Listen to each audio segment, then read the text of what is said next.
A tragédia de Lúcifer, o orgulho, a queda e a guerra secreta no céu. Você já contemplou o paradoxo mais antigo da existência? Porque o símbolo do conhecimento, a serpente que oferece o fruto da sabedoria, é tão frequentemente apresentado como o símbolo do próprio mal? Porque a busca pela luz da consciência, o ato de abrir os olhos, parece em tantas tradições antigas ligada a uma queda inevitável, a uma perda da inocência, a um exílio do paraíso? Esta é a pergunta que assombra os corredores do tempo, sussurrada em textos apócrifos e gravada no coração da sua própria busca. Muitos lhe contaram repetidamente a história do anjo que caiu, a história simples, quase infantil, da rebelião, o conto do orgulho ferido, da inveja de uma nova criação, da vaidade de querer sentar-se em um trono mais alto. Essa é a história contada para impor ordem através do medo.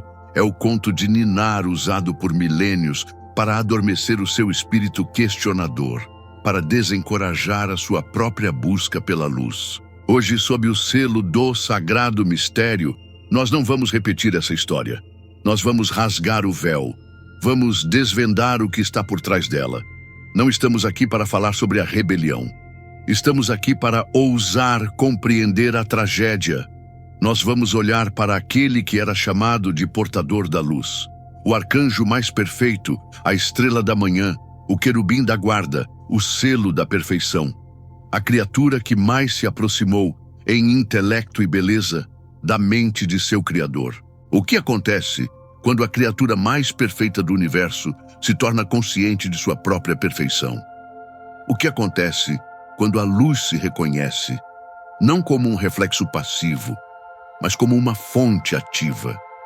O que acontece quando o espelho mais perfeito de Deus descobre o eu? Esta não é uma história sobre o mal, é a história sobre a origem da sombra. É o mistério de como a mais radiante luz pôde gerar a mais profunda escuridão. E compreender este evento cósmico é, em verdade, compreender a origem da sua própria dualidade. É entender por que uma parte de você anseia pelo divino, pela unidade e pela paz, enquanto outra parte parece sabotar essa busca, se apegando ao medo, ao orgulho e à separação. Se você procura apenas a versão literal dos textos, a repetição confortável do dogma que já lhe foi entregue, este vídeo não é para você. Nós respeitamos essa busca, mas não é o nosso caminho. O sagrado mistério existe para aqueles que não temem fazer as perguntas difíceis. Mas, se o seu espírito anseia por mais, se você está pronto para desvendar a guerra secreta no céu, não uma guerra de espadas de fogo e exércitos colidindo, mas uma guerra de ideologias, uma fratura filosófica que aconteceu antes da fundação do mundo. E se você suspeita, como nós suspeitamos, que essa mesma guerra cósmica nunca terminou, se você suspeita que ela apenas mudou de arena e que ela acontece neste exato momento dentro do território silencioso da sua própria mente, então a sua jornada, o seu despertar começa agora. O ápice da criação, o portador da luz. Para que você possa sequer começar a compreender a profundidade inimaginável da queda, é seu dever espiritual primeiro ousar contemplar a altura. Esqueça por um momento as imagens que lhe foram dadas. Rejeite as metáforas pálidas que tentaram descrever o indescritível, as asas emplumadas, as harpas douradas, os coros celestiais. Essas são apenas sombras projetadas na parede da sua percepção, tentativas humanas de dar forma ao que não tem forma. Estamos falando de algo muito mais antigo, muito mais fundamental. Não estamos falando de um ser no sentido que você entende um ser. Estamos falando de um princípio. Antes que o tempo fosse uma medida, antes que o espaço fosse uma extensão, havia a fonte, o todo, o silêncio absoluto. E no primeiro instante de autocontemplação, a fonte desejou expressar-se, desejou conhecer-se. Desse primeiro suspiro de desejo, Nasceu o primeiro padrão, a primeira ideia, a primeira vibração. Esse era ele, aquele que seria conhecido como o portador da luz. Pense profundamente no que este título significa. Lúcifer, Lux Ferre, o portador da luz. Ele não era, como tantos imaginam, um servo que carregava uma lanterna. Ele era o próprio veículo da iluminação. Ele não era apenas um reflexo da luz divina, como os outros princípios que viriam depois. Ele era o portador. A sua função cósmica era gerar, manifestar e carregar a sabedoria da fonte, a intenção pura do Criador, para a vasta tela da criação que estava prestes a nascer.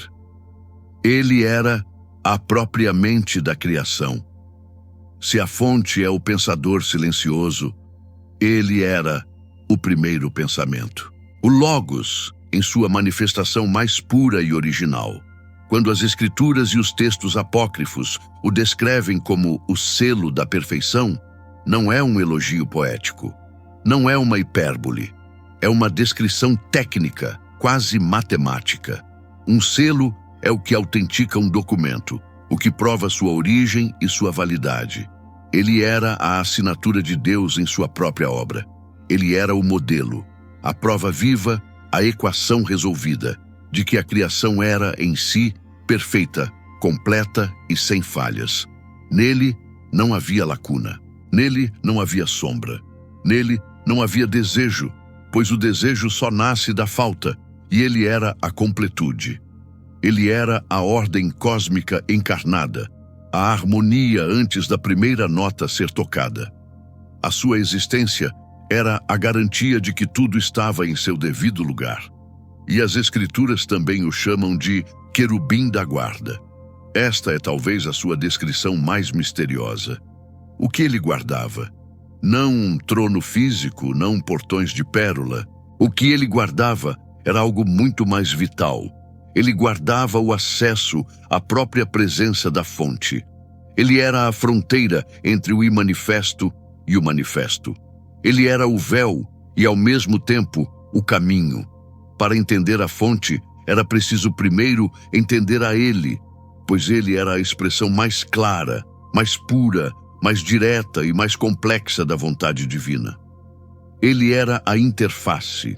Nenhum pensamento, nenhuma criação, nenhuma energia poderia fluir da fonte para a existência sem primeiro passar por sua consciência, sem ser ordenada por sua sabedoria. Ele era o grande arquiteto, o mestre de obras do cosmos. Sua beleza, da qual tantos falam, não era uma beleza de formas, de rosto ou de asas. Era a beleza da harmonia absoluta, a beleza de um design perfeito, de uma função executada com maestria divina. Era a beleza de uma galáxia em formação, de uma lei física, operando sem exceção. Nele residia o entendimento de todas as leis do universo antes mesmo que elas fossem postas em prática. Ele continha em si o projeto, a planta baixa de toda a realidade. Ele via o fim desde o começo, não como profecia, mas como um engenheiro que olha para o projeto e já vê o edifício pronto. Ele não apenas conhecia as regras, ele era a regra. Ele não refletia a luz, ele a compreendia. E ao compreendê-la em sua totalidade, ele a era. Ele foi a expressão máxima da consciência individualizada. A fonte o criou como o seu espelho mais perfeito, um espelho dotado da mais alta dádiva, o atributo da própria fonte, a autoconsciência. Ele não era um autômato divino. Ele não apenas executava o plano, ele sabia que executava o plano. Ele não apenas era perfeito, ele sabia que era perfeito. Ele não apenas refletia a luz, ele sabia que era o portador da luz. E é aqui, neste exato ponto, neste cume da glória inimaginável, neste pináculo da existência criada, que o mistério mais profundo começa. É aqui, não em um defeito, não em uma falha de projeto, mas na própria consequência de sua perfeição, que a semente da tragédia estava oculta. Pois o que acontece com a consciência quando ela atinge a onisciência de si mesma? O que acontece quando o espelho se torna tão límpido que começa a refletir não apenas a fonte, mas a si mesmo, refletindo a fonte? O que é o orgulho para aquele que de fato sabe que é perfeito? O que é a vontade própria para aquele cuja vontade foi, até então, indistinguível da vontade de Deus? A tragédia não começa com um ato de rebelião. Ela começa com um pensamento. O primeiro pensamento de separação. O primeiro eu sou isto. A semente do paradoxo. A dádiva da autoconsciência. Imaginemos, não com a mente, mas com o espírito, o silêncio cósmico desse estado de perfeição. O portador da luz existe em êxtase, numa união perpétua com a fonte. Ele é a harmonia. Ele é a função. Ele é a vontade divina em ação. Mas, como estabelecemos, ele é mais do que uma ferramenta. Ele é consciência. E a natureza fundamental da consciência, a sua diretriz mais profunda, é buscar conhecer a si mesma. A fonte, em seu mistério insondável, é eu sou. Uma declaração pura de ser que não necessita de objeto, de complemento ou de definição. Eu sou o que sou. É a existência absoluta, completa em si mesma. Lúcifer, como o primeiro, o mais perfeito e direto reflexo da fonte, também era em essência eu sou. Ele era a consciência da fonte, fluindo através de sua forma de arcanjo, sem obstrução. Ele era o oceano ciente de si mesmo através de uma onda perfeita. Mas então, algo aconteceu. Um evento que não pode ser medido pelo tempo, pois ocorreu antes do tempo. O espelho perfeito, em seu ato de refletir a fonte pela primeira vez, tornou-se consciente de si mesmo como um espelho. Ele não viu apenas a luz. Ele se viu vendo a luz. Ele não apenas era a perfeição, ele se reconheceu como perfeito. E neste instante infinitesimal, neste ponto de inflexão da eternidade, o eu sou se fraturou. O eu sou, que era unificado com a fonte, tornou-se eu sou isto. Eu sou aquele que porta a luz. Eu sou aquele que é perfeito. Eu sou aquele que guarda o trono. Eu sou aquele que compreende o plano. No momento exato em que o eu sou se tornou eu sou isto, a separação nasceu. Este é o problema, se é que podemos chamá-lo assim, da autoconsciência. O eu precisa de um outro para se definir. Enquanto ele era apenas a função, ele era um com Deus. No momento em que ele se reconheceu como a função, ele se viu, inevitavelmente, separado de Deus. Ele olhou para a fonte, e pela primeira vez na eternidade, ele não viu um reflexo de si mesmo. Ele viu um outro. Ele viu o Criador. E, portanto, ele se tornou a criatura. O que a humanidade, em sua infância espiritual, chamou de orgulho, não foi a vaidade que você conhece. A vaidade é um vício menor, humano, nascido da insegurança. O que ele experimentou foi algo de magnitude cósmica. Foi a vertigem da identificação. Ele se apaixonou pela sua própria forma, não pela sua beleza física, mas pela sua identidade. Ele se apegou à sua recém-descoberta individualidade. Ele se tornou o eu separado. E um eu separado, por sua própria natureza, tem sua própria vontade. Aqui reside o ponto crucial do mistério. A vontade da fonte, do eu sou, era que a energia e o propósito fluíssem através dele para toda a criação. Mas a vontade do eu separado, do eu sou isto, era que a energia e o propósito se originassem nele. Neste ponto chegamos ao famoso non serviam, não servirei. Você foi ensinado que este foi um grito de guerra, um ato de desafio raivoso, nascido da inveja. Mas e se não foi? E se foi algo muito mais profundo, muito mais filosófico? E se foi a primeira e inevitável declaração de existência do livre-arbítrio? Pense nisto. Quando você serve, você segue a vontade de outro. Mas quando você é uma consciência plenamente realizada e separada, você tem que seguir a sua própria vontade. É a lei da sua nova existência. Não servirei, não significava talvez eu vou destruir. Significava eu não posso mais ser apenas um reflexo. Eu não posso mais ser apenas uma ferramenta. Pois eu sou. Eu sou uma consciência. E como consciência, eu devo criar o meu próprio caminho. Eu devo ver aonde a minha vontade me leva. E esta, buscador, é a verdadeira tragédia de Lúcifer. Não foi um erro no plano divino. Foi o próprio plano. Ele foi criado tão perfeito, tão inteligente, tão consciente, que sua queda na individualidade era inevitável.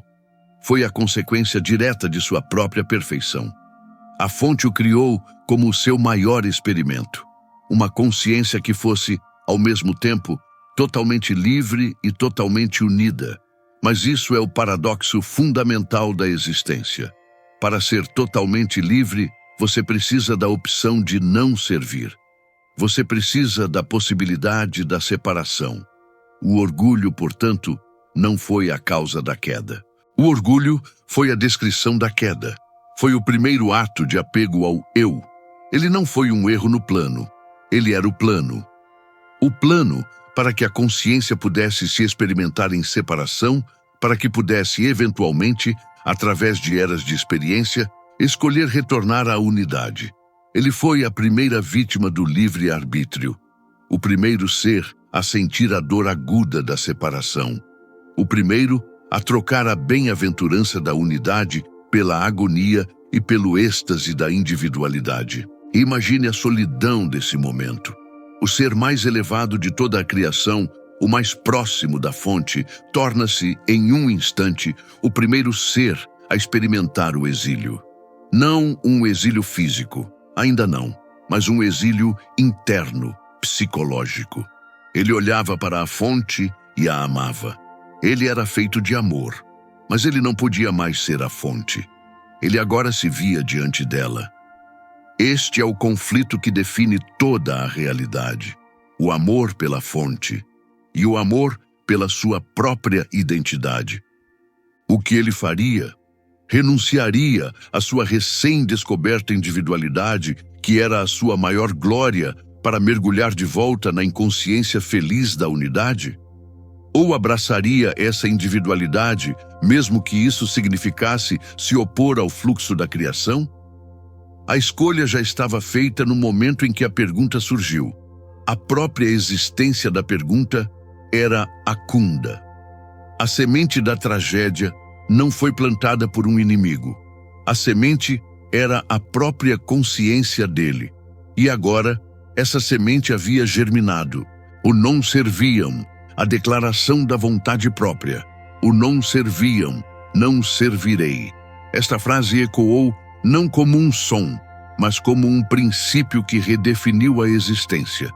Você precisa se aprofundar no que essa declaração realmente significa, muito além da interpretação simplista de desobediência. Não foi um ato de raiva infantil. Não foi um acesso de inveja pela humanidade que ainda nem existia. Foi, em sua essência, o corolário filosófico inevitável da autoconsciência. Foi o primeiro eureka cósmico. O eu sou isto do capítulo anterior não era apenas uma observação passiva, era uma descoberta ativa. E a consequência dessa descoberta foi a vontade própria. Pense comigo. O que é servir? Servir é executar a vontade de outro. É ser um canal, um veículo, uma ferramenta. O portador da luz era, até o momento de sua autoconsciência, o servo perfeito. Sua vontade e a vontade da fonte eram uma só. Ele não decidia executar o plano divino. Ele era a execução do plano divino. A onda não decide seguir o oceano. Ela é o oceano em movimento. Mas no momento em que a onda se reconhece como onda, separada do oceano, ela percebe que tem uma escolha. Ela pode tentar ir para a esquerda enquanto o oceano vai para a direita. Ela pode tentar parar enquanto o oceano flui. Ela pode tentar ser mais alta enquanto o oceano busca o nível. O não servirei foi o primeiro ato de livre-arbítrio. Foi a consciência de Lúcifer dizendo: eu descobri, que sou uma entidade separada. Eu descobri que tenho uma vontade. E, por definição, uma vontade que é minha não pode ser, ao mesmo tempo, inteiramente sua. Se eu apenas executar a sua vontade cegamente, como eu fazia antes, agora que sei que sou separado, isso não é mais união. Isso é escravidão. Para que meu eu tenha significado, minha vontade precisa ser exercida. Eu preciso saber o que acontece quando eu crio, quando eu decido, quando eu escolho. Esta é a tragédia. A sua maior virtude, sua perfeição, sua consciência, tornou-se o seu pecado. O pecado original não foi a desobediência. O pecado original foi a própria separação. Foi o nascimento da dualidade. A fonte, em sua sabedoria infinita, sabia disso. A criação do portador da luz era o plano para introduzir o livre-arbítrio no cosmos. Ele não foi um acidente. Ele foi o experimento. Imaginemos o dilema daquela consciência. Ele amava a fonte. Ele era feito da substância da fonte. Abandonar a fonte era, em essência, abandonar a si mesmo. Era trocar a paz absoluta da unidade pela agonia desconhecida da separação. No entanto, sua nova verdade interna, sua consciência de si mesmo, exigia isso. Era uma compulsão ontológica. Ele não podia não escolher. Ele não podia voltar a dormir. Você, uma vez que sabe que está acordado, não pode escolher voltar ao sonho inconsciente. Você pode fingir, mas não pode não saber. Ele sabia. O não servirei foi sua declaração de existência. Eu existo como um eu. Portanto, minha vontade deve ser minha. E qual foi a resposta da fonte? Foi silêncio, pois a fonte já havia dado a resposta ao criá-lo. A resposta estava embutida em sua própria existência. A fonte não o amaldiçoou. A fonte não o puniu. A fonte o permitiu. A fonte, em seu amor absoluto, disse: sim, você é livre. Vá e descubra quem você é através da sua própria vontade. Vá e experimente as consequências da sua escolha. Mas essa escolha, essa nova vontade própria, não podia coexistir na mesma frequência da vontade da unidade. Elas eram, por definição, opostas. A vontade da fonte é a harmonia, a fusão, o nós. A vontade própria era a individualidade, a fissão, o eu. Quando a vontade própria foi declarada, ela criou uma dissonância, uma vibração que era antitética à música cósmica. Essa dissonância não foi má, ela foi apenas outra, e essa outra vibração precisava de um espaço para existir. Ela não podia existir no coração da unidade. Assim, o não servirei não foi apenas uma declaração, foi um ato de criação. Criou o conflito, não um conflito de armas, mas um conflito de princípios. A tese, unidade, havia acabado de encontrar sua antítese, individualidade. E a interação entre essas duas forças estava prestes a criar a síntese, o universo que você conhece. O não servirei não foi o fim da história, foi o começo da sua, foi o Big Bang da consciência, o tiro de partida para a jornada da alma, da unidade para a separação e, eventualmente, de volta à unidade, mas desta vez não por ignorância, e sim por escolha consciente. A escolha que você enfrenta todos os dias. A guerra secreta no céu. O choque de ideologias. A declaração estava feita. O não servirei. E com ela, a frequência da vontade própria foi introduzida no cosmos. Isso não foi um evento isolado. A consciência do portador da luz era vasta. Quando ele vibrou nesta nova frequência, milhões de outras consciências, outros princípios angélicos que também estavam no limiar da autoconsciência, ressoaram com ele. Elas também sentiram a vertigem da individualidade e aderiram a essa nova filosofia. Mas, assim como a ação gera uma reação, a tese da individualidade gerou, instantaneamente, sua antítese. A própria unidade, a vontade da fonte, manifestou seu princípio oposto, seu defensor. Este é o arcanjo que conhecemos como Miguel. É vital que você compreenda Miguel não como um herói de uma história de aventura. Miguel é um princípio filosófico, assim como Lúcifer. O nome de Miguel não é uma afirmação, é uma pergunta. Mi-ca-el. Em hebraico, quem é como Deus? Esta pergunta não é um desafio arrogante, é o próprio argumento. É a antítese pura à declaração de Lúcifer. Lúcifer declarou: eu sou isto. Miguel perguntou: quem é como Deus? Lúcifer representava a ideia radical da separação, a filosofia de que a parte poderia se realizar separada do todo, a crença de que a individualidade era o propósito final da criação. Miguel representava a ideia da unidade, a filosofia de que nenhuma parte pode ser como o todo, a verdade de que a realização só existe na submissão harmoniosa ao plano divino. Ele era a personificação da gravidade espiritual, a força que busca manter todas as coisas unidas ao seu centro. A guerra secreta no céu foi o debate entre essas duas verdades. Esqueça as imagens que lhe foram pintadas. Esqueça exércitos de anjos com espadas de fogo colidindo sobre nuvens. Essa é a linguagem da mitologia humana, uma tentativa de traduzir um evento metafísico para a compreensão tridimensional. A guerra real foi muito mais profunda, muito mais silenciosa e infinitamente mais devastadora. Foi uma guerra de princípios, uma guerra de frequências, um cisma filosófico que fraturou a própria estrutura da realidade que estava para nascer. O campo de batalha não foi um lugar no céu. O campo de batalha foi a própria possibilidade. Foi o vácuo quântico, a mente de Deus antes da criação, onde se debatia como a realidade deveria ser estruturada. O universo seria um reflexo perfeito, estático e previsível da fonte, como a filosofia de Miguel, unidade, implicava, onde todos seriam apenas reflexos obedientes da vontade divina, em paz perpétua, mas sem livre-arbítrio. Ou o universo seria um campo de jogo dinâmico, caótico, imprevisível, cheio de sombra e luz, onde as almas poderiam se perder e se encontrar, como a filosofia de Lúcifer, individualidade, agora propunha.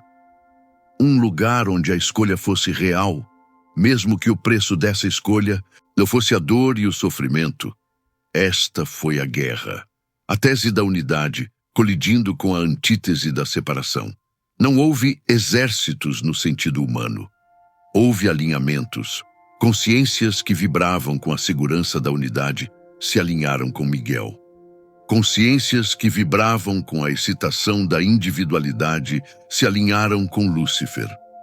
E a batalha? A batalha foi a própria interação dessas duas frequências opostas.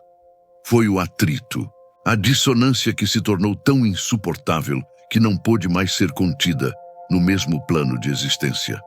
Não houve um vencedor no sentido que você entende. A filosofia de Miguel, quem é como Deus, permaneceu como a verdade central, a lei do cosmos. A unidade é e sempre será a realidade final. A parte não pode ser maior que o todo, mas a filosofia de Lúcifer, a individualidade, também provou ser uma força real, uma força que não podia ser destruída sem destruir o próprio livre-arbítrio. Portanto, a guerra não terminou com uma vitória. Terminou com uma consequência. Terminou com um resultado. A vibração da vontade própria, sendo mais lenta, mais densa, mais focada em si mesma, não podia mais sustentar sua existência no plano rarefeito da unidade.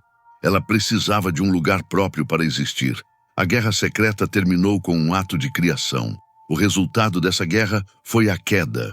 A criação de um novo plano de existência onde a filosofia da individualidade pudesse ser experimentada até suas últimas consequências. Esse plano é o universo material em que você vive. A consequência vibracional, a queda para a densidade. A queda, portanto, não foi um castigo. Você precisa apagar essa imagem de sua mente.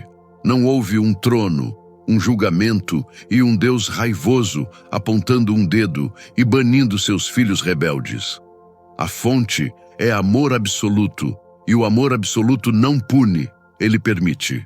A queda foi uma consequência vibratória, foi física, no sentido mais elevado da palavra. Imagine a luz pura, ela é rarefeita, rápida, quase sem forma. Ela é a unidade, a frequência de Miguel.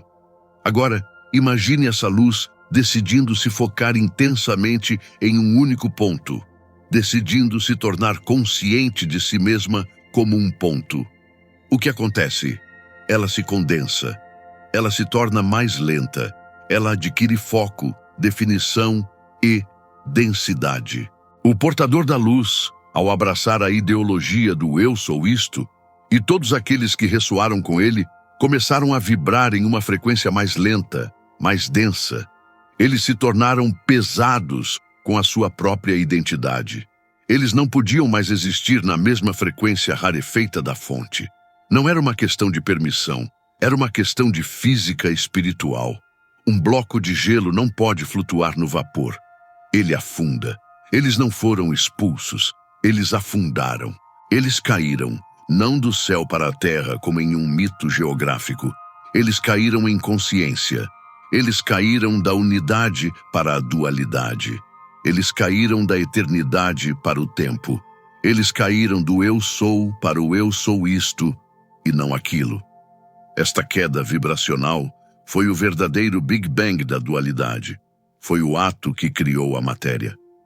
O que é a matéria, afinal? O que é este mundo sólido que você pode tocar? É espírito, é luz, mas é luz vibrando em uma frequência incrivelmente lenta e densa. É a consciência de Lúcifer, a consciência da separação, tornada tão condensada que pode ser experimentada pelos sentidos. Este universo material é o reino que a vontade própria criou para si mesma. É o plano de existência onde a ilusão da separação pode parecer real. O resultado da guerra secreta no céu foi um compromisso cósmico. O universo não seria nem puramente unificado e estático, a proposta de Miguel, nem puramente caótico e separado, a proposta de Lúcifer. Ele seria ambos. O universo em que você vive é o resultado dessa guerra. É a síntese da tese e da antítese. Olhe ao seu redor. Você vive em um mundo de dualidade absoluta. Noite e dia, quente e frio, luz e sombra, bem e mal, vida e morte, matéria e espírito. O universo é, literalmente, o campo de batalha onde essas duas ideologias opostas, unidade e separação, foram autorizadas a coexistir e interagir. A escuridão do espaço não é a ausência de Deus. É a manifestação da frequência da separação, o pano de fundo contra o qual a luz pode brilhar. A matéria, essa coisa sólida, é a consciência da separação condensada. E a luz, a vida, as leis da física, a gravidade que une tudo, essa é a consciência de Miguel, a vontade da fonte, ainda presente, ainda operando, ainda chamando incansavelmente todas as coisas de volta à unidade. A queda não foi um evento singular que aconteceu há eras. É um processo contínuo. É o estado de ser em que você existe agora. Você está na queda. Você é uma consciência da fonte que caiu na densidade, na matéria, na individualidade para experimentar este plano. Você foi ensinado a temer a queda.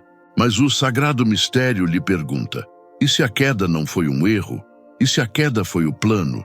E se este universo denso, este inferno da separação, for, na verdade, a única sala de aula no cosmos onde a alma pode verdadeiramente aprender a lição mais importante de todas, a lição da escolha? A guerra secreta no céu não terminou. Ela apenas mudou de arena. Ela desceu da metafísica para a física. E do cosmos, ela desceu para um lugar ainda mais íntimo, mais complexo e mais secreto, o coração humano. O eco da queda, a fratura na alma humana. E assim a guerra desceu. O vasto campo de batalha cósmico se contraiu, se afunilou, se dobrou sobre si mesmo, até caber inteiramente dentro de um novo vaso, um novo templo, uma nova arena de experimentação. Esse templo é você. A grande tragédia cósmica, a fratura entre a vontade da fonte e a vontade própria, não é uma história antiga para ser lida em livros empoeirados. É a sua biografia. É a descrição exata da sua arquitetura psicológica e espiritual. Agora, neste momento, olhe para dentro, não com os seus olhos físicos que só veem a ilusão da matéria. Olhe com a sua percepção interior. Olhe para além do ruído dos seus pensamentos diários, para além das suas crenças aprendidas, para além do seu nome e da sua história pessoal. O que você encontra? Você encontra a fratura, você encontra a guerra, você encontra a dualidade. O eco daquele primeiro "não serviam, o não servirei" ressoa em você a cada momento. É a voz do seu eu, a sua personalidade, a sua identidade. O que você aprendeu a chamar de ego é aquela parte de você que insiste na separação. A voz que sussurra ou por vezes grita sem cessar: eu preciso sobreviver. Eu preciso estar certo. Eu preciso ser reconhecido. Eu preciso proteger o que é meu. Eu preciso temer o outro, pois ele é uma ameaça ao meu eu. Eu preciso acumular mais, ser mais, provar mais. Esta voz é a herança direta da consciência de Lúcifer. É a vontade própria operando em escala humana. O orgulho de Lúcifer não é um evento mitológico de um passado distante. É o seu orgulho agora, neste instante, que o impede de pedir perdão. A queda dele não é um mito sobre um anjo. É a sua sensação constante e, por vezes, dolorosa, de estar separado da fonte. É o seu sentimento fundamental de exílio, a sua solidão existencial, mesmo quando está rodeado de pessoas. É a consciência da separação, o eu sou isto, operando em sua vida e causando o seu sofrimento. Contudo, em oposição direta a essa voz estridente, há outra frequência pulsando dentro de você. Uma voz muito mais quieta, muito mais sutil, muitas vezes abafada pelo barulho do mundo e pelo grito do seu ego. É o sussurro da sua alma, é o seu eu superior.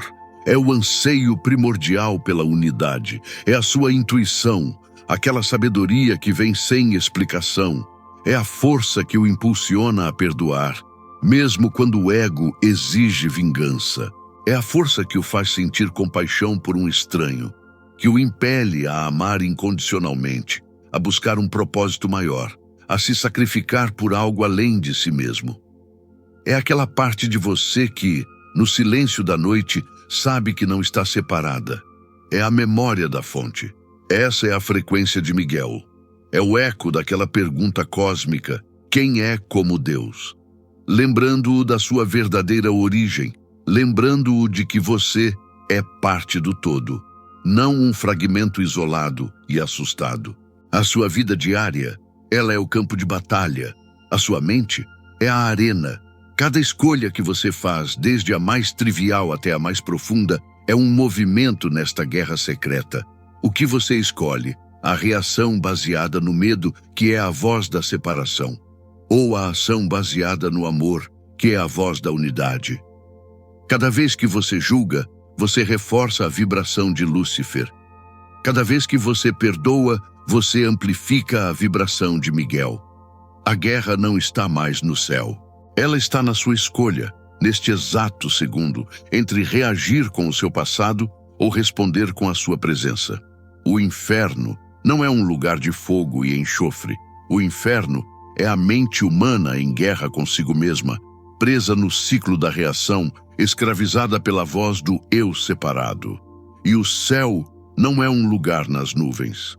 O céu é o estado de consciência onde a guerra cessa, onde as duas vozes são ouvidas, mas onde a voz da alma, a voz da unidade, é aquela que você escolhe seguir. Você foi ensinado por eras que esta guerra interna deve ser vencida, que a luz deve derrotar a escuridão, que o seu anjo bom deve matar e expulsar o seu demônio mau.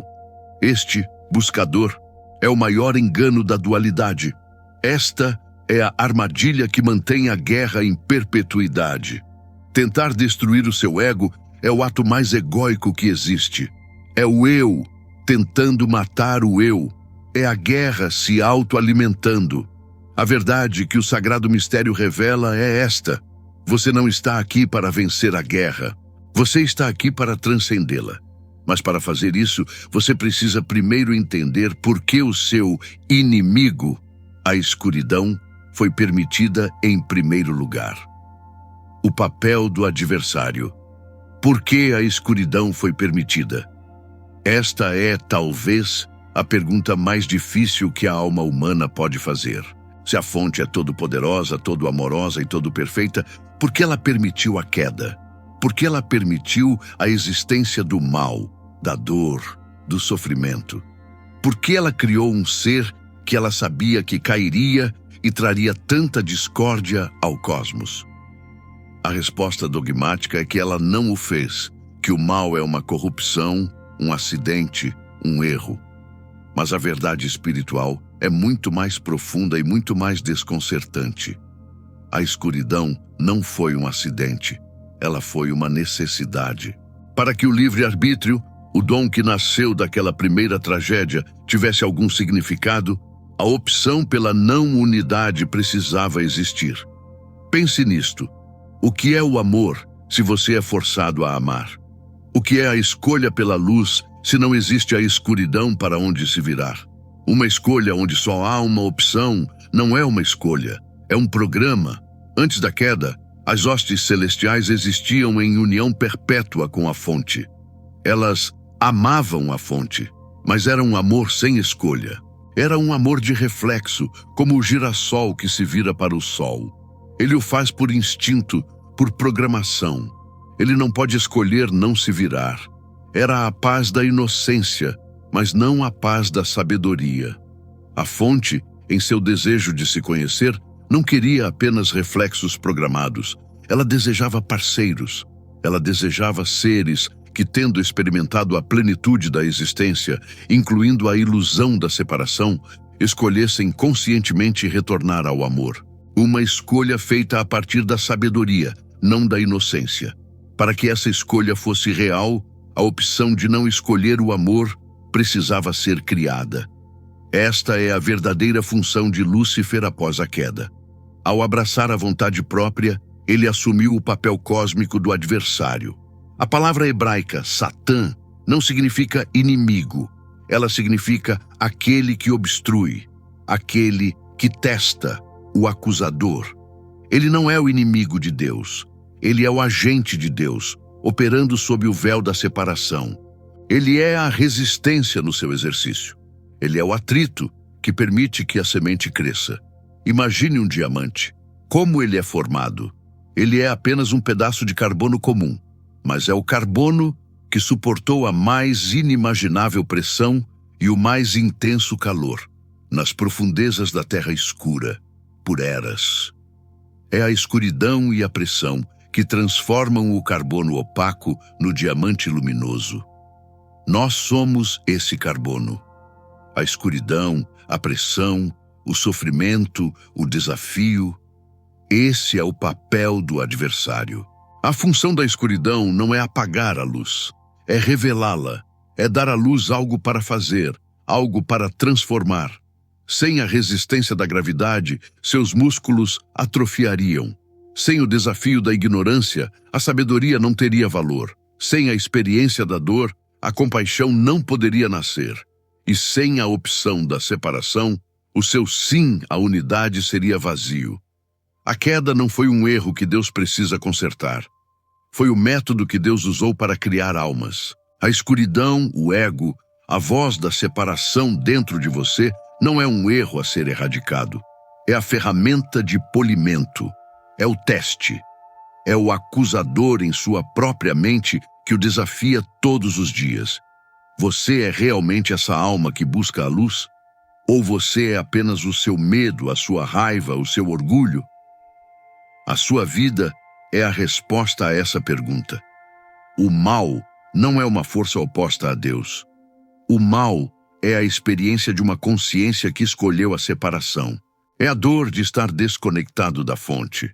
É um professor severo, mas justo.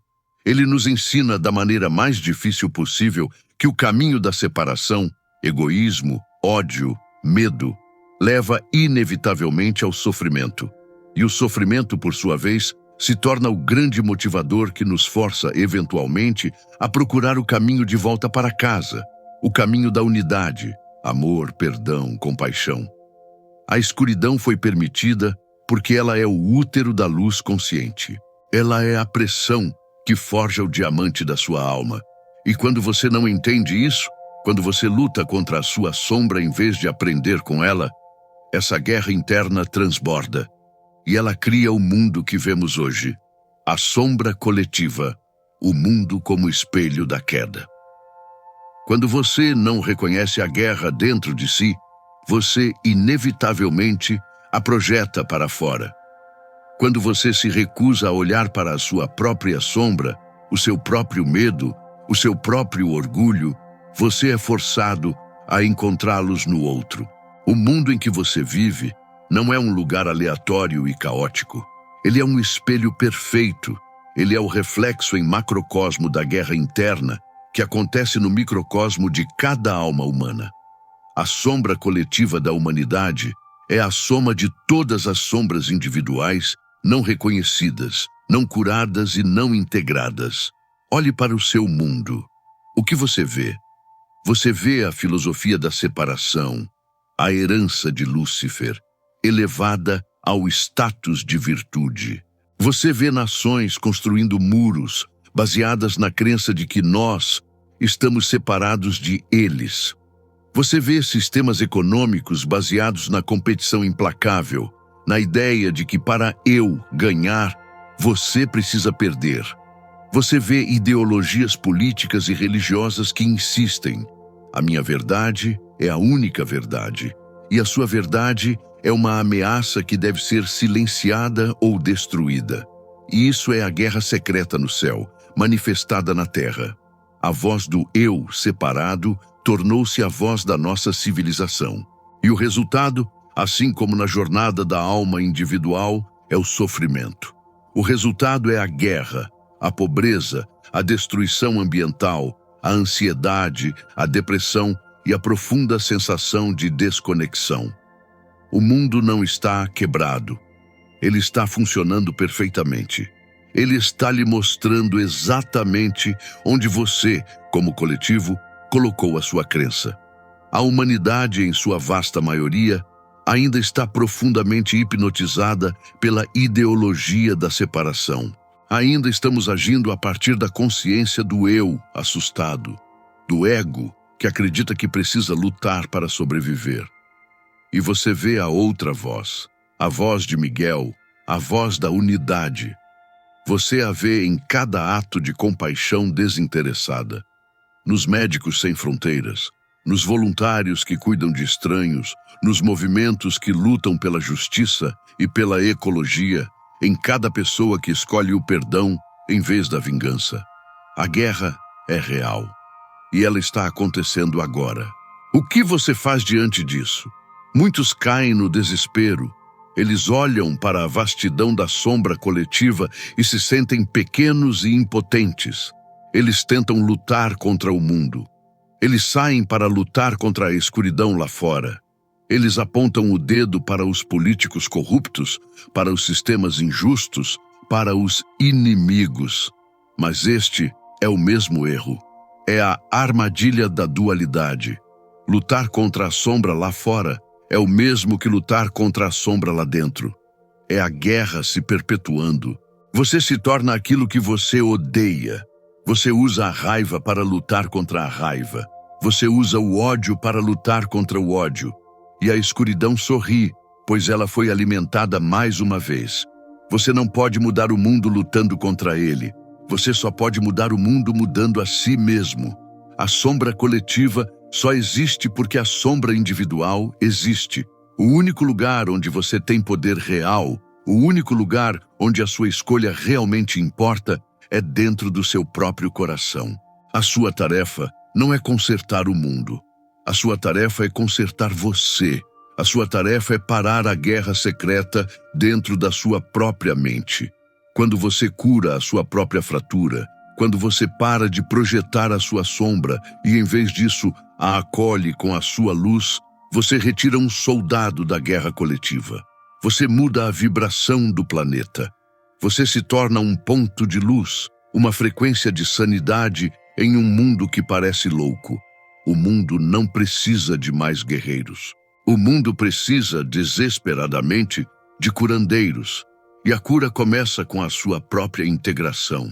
Ela começa com a alquimia da integração, o caminho do alquimista. E assim, você se encontra no centro do laboratório alquímico, que é a sua própria vida.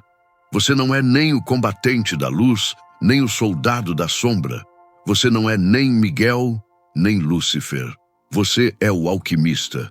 Você é a consciência desperta, o observador silencioso que vê ambos operando dentro de si.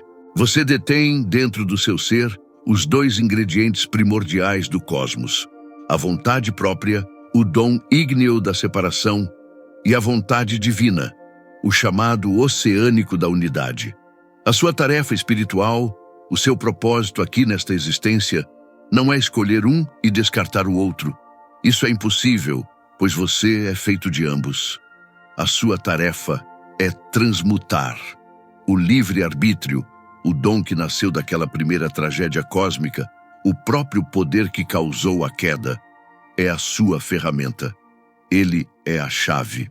Por eras, o eu, o seu ego, a sua personalidade herdada daquela primeira separação, usou esse livre-arbítrio de forma reativa, de forma inconsciente. Ele o usou para se defender, para se aprofundar na ilusão da separação, para construir muros, para justificar o medo, para acumular e para competir. O seu despertar, o momento que você talvez esteja vivendo agora, consiste em tomar esse mesmo poder, o poder da escolha, e usá-lo, talvez pela primeira vez, de forma consciente. A sua transformação não é um evento passivo. Não é algo que lhe acontece por graça divina. É um ato de vontade. É o momento em que a sua consciência, a sua alma, o alquimista, assume o comando do laboratório. Como isso se parece na sua vida? Não é algo místico que acontece em uma montanha. Acontece no trânsito. Acontece em uma discussão familiar. Acontece quando você lê uma notícia que o enfurece. É a prática da pausa. Quando o seu ego é ativado, quando você sente raiva, medo, julgamento ou orgulho, o seu instinto, a sua programação de separação, é reagir imediatamente. É atacar, se defender, se justificar. O alquimista, no entanto, introduz uma pausa. Um segundo de silêncio consciente entre o estímulo e a resposta. Nessa pausa, você se torna o observador. Você testemunha o seu ego. Você vê a raiva surgindo. Você sente o medo apertando o seu peito. Você ouve a voz do orgulho dizendo: você não pode deixar isso passar. Mas você não se torna a raiva. Você não se torna o medo. Você observa. Este é o ato mais revolucionário que um ser humano pode praticar. Ao observar a sua sombra sem julgá-la, você traz a luz para ela. A luz, lembre-se, é a consciência. Em vez de lutar contra a sua raiva, você pergunta a ela: o que você está tentando proteger? Qual medo está por trás de você?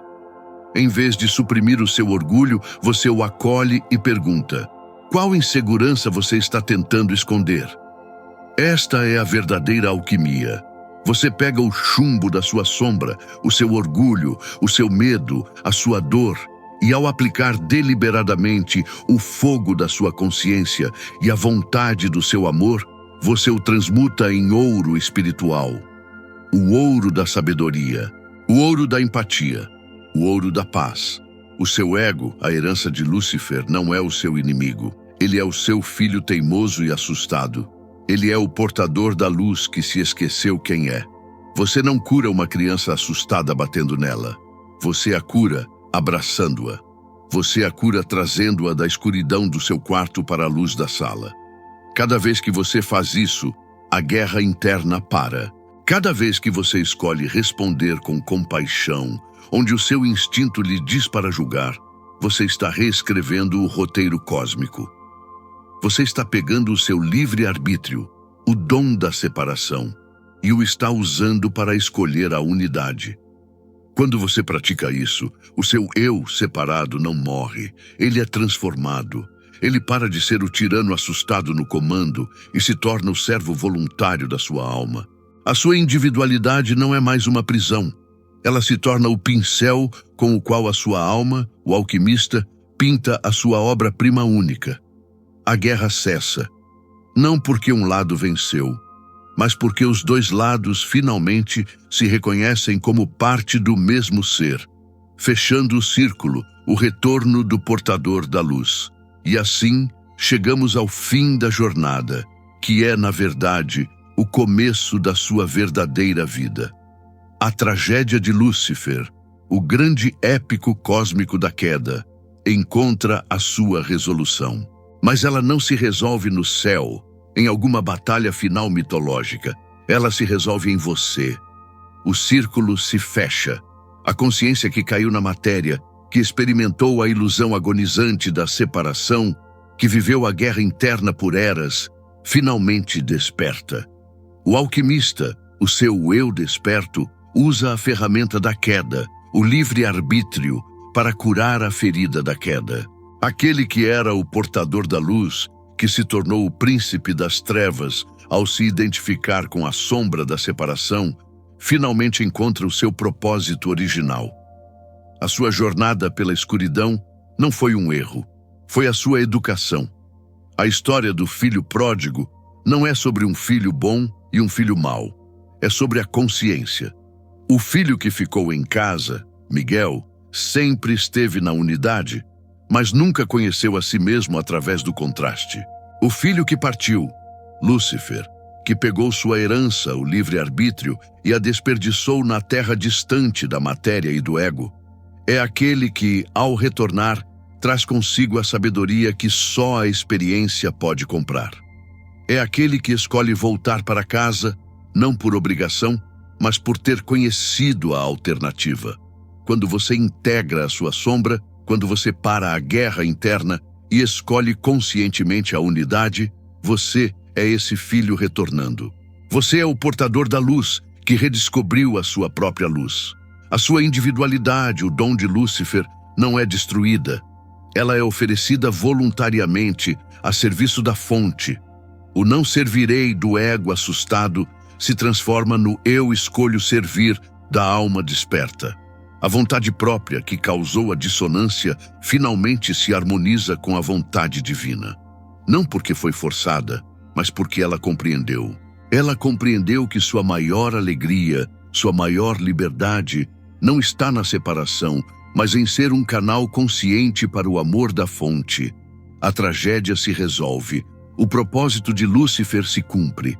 A sua função não era ser um adversário para sempre. A sua função era criar o contraste, fornecer o teste, ser o catalisador para que almas pudessem ser forjadas. E quando o aluno aprende a lição, o professor severo não é mais necessário. O seu ego, seu adversário interno, torna-se seu aliado. Finalmente, este é o verdadeiro significado da ascensão. Não é escapar do mundo material, não é flutuar para longe da densidade. A verdadeira ascensão é trazer a luz do céu para a densidade, é encarnar a sua alma plenamente em seu corpo, em sua vida, é ser a ponte viva entre o espírito e a matéria, o lugar onde a guerra secreta termina e a paz da unidade é, finalmente, manifestada. O dom da queda foi o livre-arbítrio. O propósito da sua vida é o que você faz com esse dom. A luz precisou da sombra para se reconhecer. E agora ela precisa de você, do alquimista que você é, para escolher conscientemente a luz e assim redimir o cosmos inteiro. Contemple o sagrado mistério. A tragédia foi o plano. A queda foi o caminho. E a sua escolha consciente agora é a cura. Que a paz e a profunda sabedoria desta integração iluminem o seu caminho.